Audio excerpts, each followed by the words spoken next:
গোপন সংবাদের ভিত্তিতে জানা যায়, সুন্দরবনের কুখ্যাত ডাকাত দয়াল বাহিনীর এক সদস্য রসদ সরবরাহের নিমিত্তে সুন্দরবন গমন করবে। প্রাপ্ত তথ্যের ভিত্তিতে আজ 10 মার্চ 2026 তারিখ মঙ্গলবার সকাল 10টায় কোস্টগার্ড বেস মংলা ও আউটপোস্ট নলিয়ান কর্তৃক দাকব থানাধীন শিবসা নদীতে একটি বিশেষ অভিযান পরিচালনা করা হয়।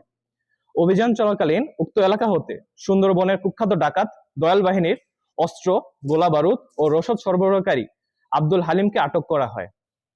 পরবর্তীতে আটককৃত ডাকাতের তথ্যের ভিত্তিতে আজ দুপুর 1টায় দাকব থানাধীন টাকাতলা খাল সংলগ্ন এলাকা হতে একটি একনলা বন্দুক ও 4 রাউন্ড তাজা কার্তুজ জব্দ করা হয়। আটককৃত ডাকাত আব্দুল হালিম সাতক্ষীরা জেলার শ্যামনগর থানার বাসিন্দা।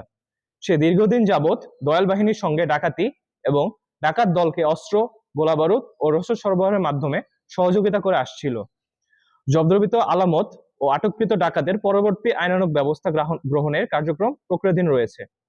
আমরা দস্যুদের উদ্দেশ্যে বলতে চাই, সুন্দরবনকে দস্যুমুক্ত রাখতে কোস্টগার্ডের অভিযান অব্যাহত থাকবে।